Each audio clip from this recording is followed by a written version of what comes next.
India have just defeated Bangladesh in what was a crazy test match that saw 2 days being wiped out because of rain. India scoring 285 in under 35 overs, and then Bangladesh being bowled out twice in under 2.5 days. So I asked, if I had asked you after day three whether we would get a result in this match, what would you have said? Not a hope in hell. Not a hope in hell. I mean, 2 days of rain, the forecast wasn't entirely as it was for the first 3 days, but it wasn't too much better. And then it's a question of time. In a test match, you need enough time to win it, to bowl the other team out twice. And it seemed like, rain had played spoil sport and India would never be able to bowl Bangladesh out twice, but they did it. And not just that, I think the central or the crux of how India won this match is because of the way they batted. Having scored what? At the rate of 8.5 runs almost per over, setting up a score of 285, getting a lead.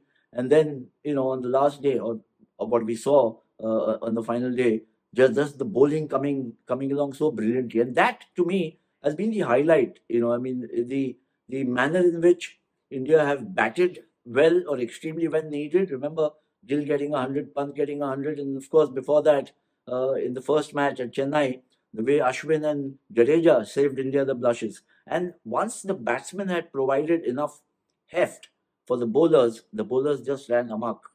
Bumrah, Ashwin, Jadeja, Siraj, Akashdeep, all of them. It just showed the all-round prowess that India has in batting, in bowling, and taking. It would be. I don't want to miss out on saying this. The marvelous captaincy of Rohit Sharma. Leading from the front, from the way he hit the first ball for a six yesterday, you knew what his intentions were. And though it was a cameo, he didn't make too many runs.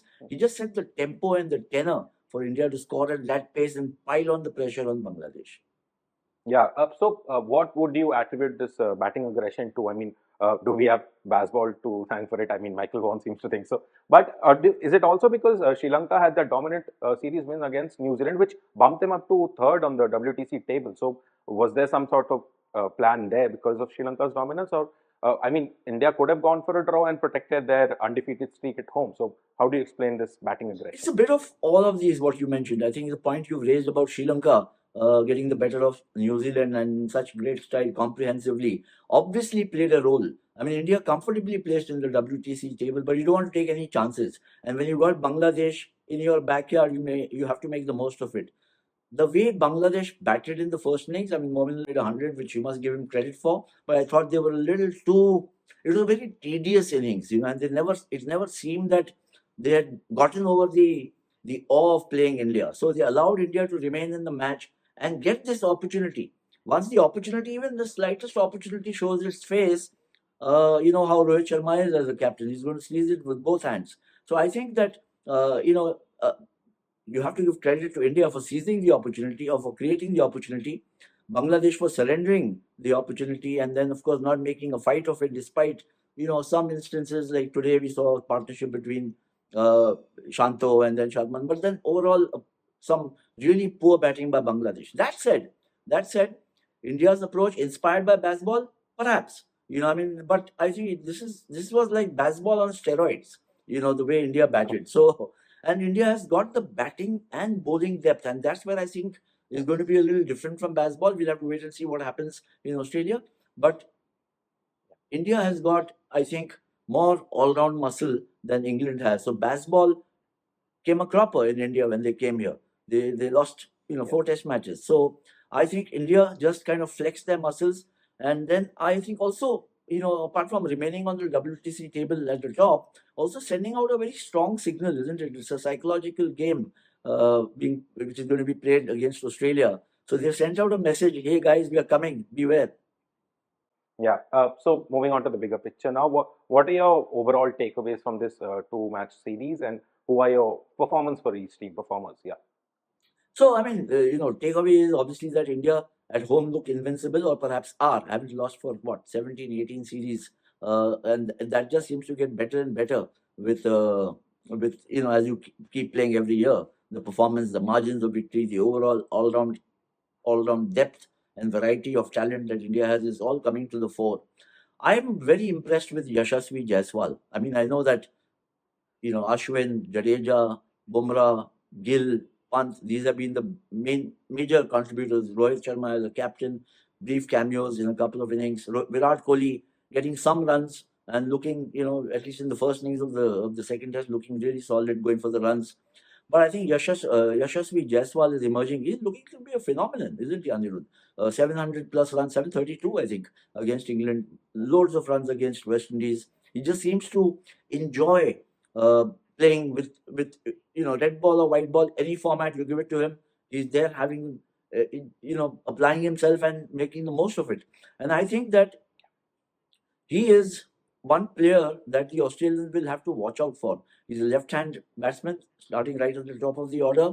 Uh, Obviously, he'll have to adjust and adapt very quickly to the pitches there.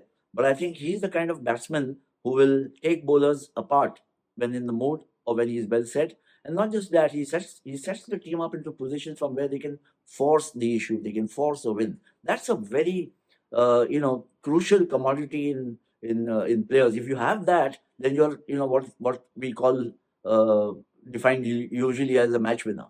Yeah, as you said, so Yashasvi still to be tested in Australia, but certainly one of the players to watch out for. And you earlier said that India's sort of sending out a message to Australia with this dominance. But spare a thought for New Zealand, who are coming here next in the next 10 days. Already lost to Sri Lanka, and they have to face this India in India. How nervous do you think they will be, or they'll just break their shackles, saying that we have nothing to lose, let's just go for the kill? Yeah, I mean, look, they have a lot to be nervous about, and they've had a poor series against Sri Lanka. In fact, Sri Lanka actually have looked quite good. Anirudh. They beat England in the last Test match, having lost the first two, and then they've beaten New Zealand very comprehensively. So I don't know, are they still in the running for WTC place in the final? Very odd chance, but I think New Zealand should be nervous about playing India in India. Having said that, everybody now acknowledges how good India is. So India will start as favorites. New Zealand, in that sense, will be the underdogs. So that much less pressure on them. I think that from India's point of view, they need the two big guns, Rohit Sharma and Virat Kohli, to get big runs. When you're headed to Australia, you need big runs under your belt to go there and challenge the Aussies on their pitches. And of course, you want uh, Bumrah to continue his form. He's been so splendid playing home matches and overseas. He's playing overseas Test matches after a while. In that sense, playing a major team. So I think that it'll be important for him also to remain in in in good form with good rhythm when he goes to Australia. And of course, I think and what everybody's kind of hoping will happen is Mohammad Shami's return to the Test, to the Test side. Because then you look at the Indian team, you got and just the bowling, you got Bumrah, you got Shami, you got Siraj, Akashdeep, who's been wonderful, and you got Ashwin, and you got Jadeja, and you got Akshar. So I mean, there's so much depth and variety in the bowling and the batting lineup because of the all-rounders Ashwin and Ravi. And Akshar, if he plays, extends right up to 8 or 9. So this is a formidable team. But against New Zealand, they need to keep. They not just have to have their mood, which is buoyant, but they need runs and wickets under their belt before they take off for Australia. Yeah.